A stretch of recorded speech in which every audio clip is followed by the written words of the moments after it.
各位中国来宾、香港朋友们，大家早！欢迎参加今天的演讲。今天的演讲是关于那个手机支付、手机那个安全方面的。我是那个手机安全方面的专家。Good morning, my name is Karl. I'm a wireless market mobile device specialist. I've been doing business with the Asia Pacific region since 1985. I joined Gemalto in 2008 to crack the chicken and egg between handset manufacturers and operators to design in the SWP-NFC SIM card for Gemalto to all the handset makers in Taiwan and China, including Motorola, Sony, and who else? Well, many of the other local Chinese companies. And then 2010, midway, almost 2011, I was asked to promote this new TEE technology from Trusted Logic, which became Trusted Logic Mobility, and then it spun out last December to a three-way JV between ARM, Gemalto, and G&D. Strange bedfellows, huh? To be called Trustonic. But that's not important right now. Right now, last night, I heard people talk about mobile security. That's all I will talk about today. I will talk a lot about mobile security. But I wanted to talk about what I see as an evolving trend, which is very, very interesting, and it's also a destruction for traditional POS vendors. So let me start by saying a few things. Money for nothing.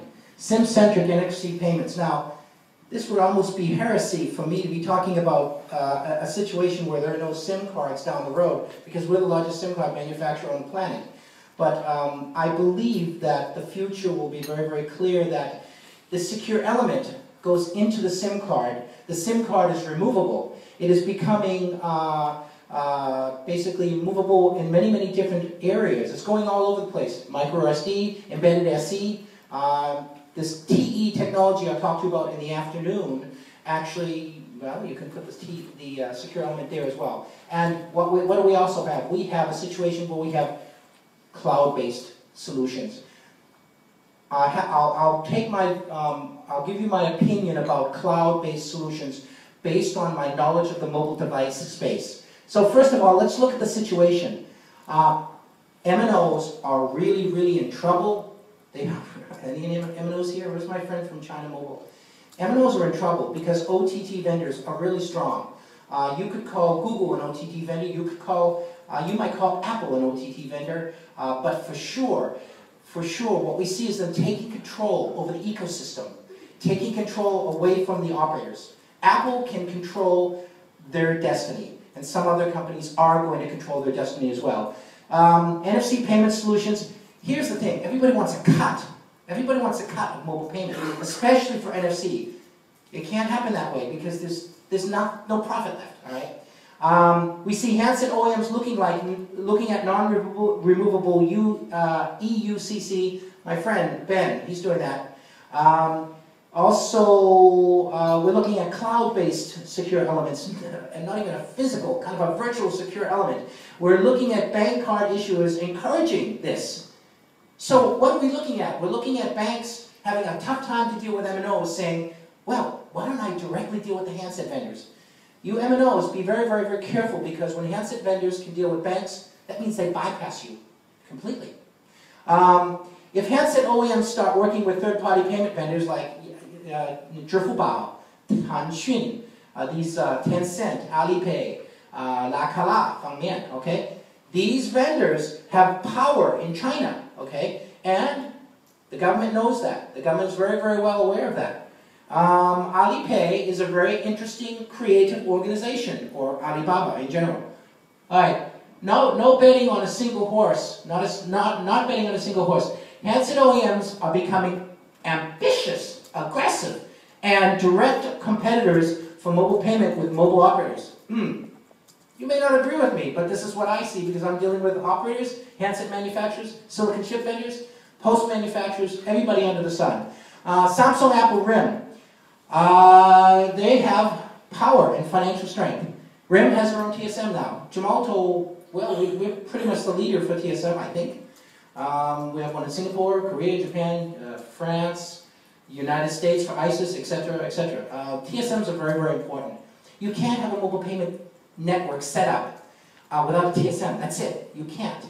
What do you do when you lose the handset? What do you do? You need a TSM, which means Trusted Service Manager. Focusing on just SIM-centric models would be unwise for wireless operators. They might consider working with third-party payment providers. They really should. And figure out direct operator billing. So NFC is coming. I was the key evangelist for Gemalto pitching this to the handset vendors for at least 3 years. I know it's coming, no one's stopping it. There's only one company in the world right now that doesn't have an NFC handset. Guys with a fruit-sounding name. And it's not BlackBerry. All right. I'll be very quick. Support multiple payments. I want to talk about mobile POS because it's destructive. Where's my friend from Verifone? Oh, there he is.